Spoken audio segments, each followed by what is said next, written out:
Hello, my name is Robert Osterholt, and I'm the project manager for the INDE 6332 assignment number 1, where we went through our project selection process for the marine research vessel.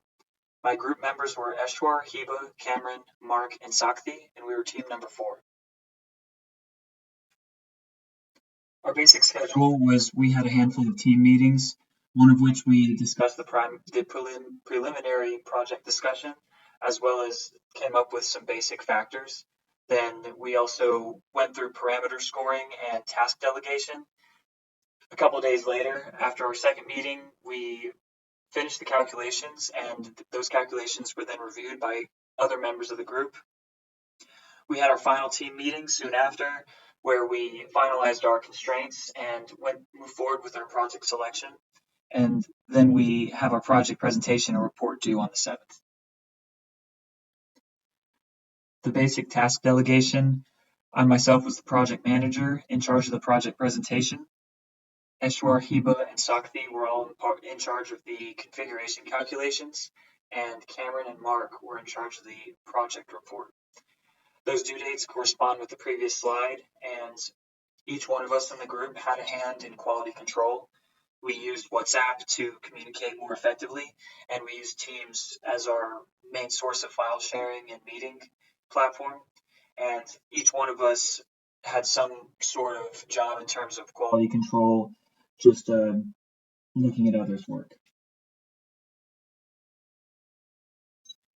Project configurations were determined by the characteristics such as size, hull material, number of engines, and cabin size.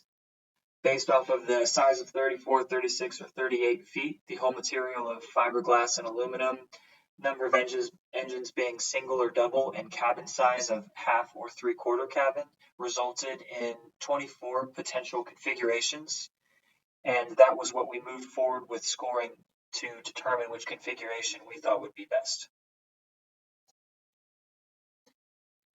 The factors that we determined as a team were operating costs, which takes into account fuel, maintenance, and daily operations; construction, which is labor and material costs of the boat itself; boat speed, or travel time between destinations; operating conditions, just daily operating conditions for whichever research group might be utilizing it that day; and then reliability, or ability to navigate harsh conditions.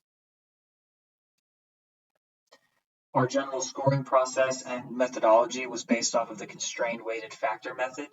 After we determined factors as a group, we then proceeded to score each one of the characteristics from 1 to 5.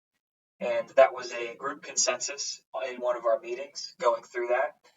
And that means that each characteristic had its own specific score associated with each of the factors.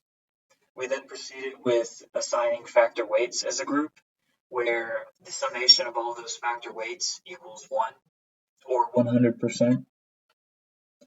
Preliminary calculations, we decided to conduct these before determining constraints because we felt that doing preliminary calculations would give us a better idea of the range that some of the constraints should be with regards to some of the factors. The reason being that some factors were weighted differently than others, and a constraint for a higher weighted factor wouldn't necessarily be a good constraint for a lower weighted factor. Once we were able to conduct the preliminary calculations, which was basically just a breakdown of all the factors, we then averaged those factor scores across all the configurations, and that's how we ended up determining our constraints. And essentially what that means is that if something met the constraint, then it means that it was above average in that factor. We then proceeded with the final calculations, which was a summation of all the factors for each configuration that satisfied the minimum constraint.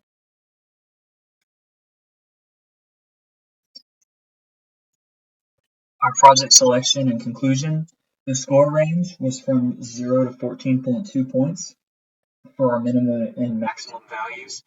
A handful of configurations scored 0 because they were below average in all factors, and there were also a handful that scored higher, up to 14.2 points, which ended up satisfying all of the constraints of being above average for the factors. The maximum scoring configuration was configuration number 11 with 14.2 points.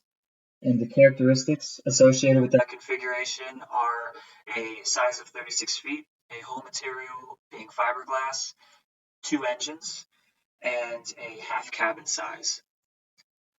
After having our final meeting as a group, we decided to select configuration number 11 based off of having the highest score, and we felt that the characteristics associated with that configuration made sense.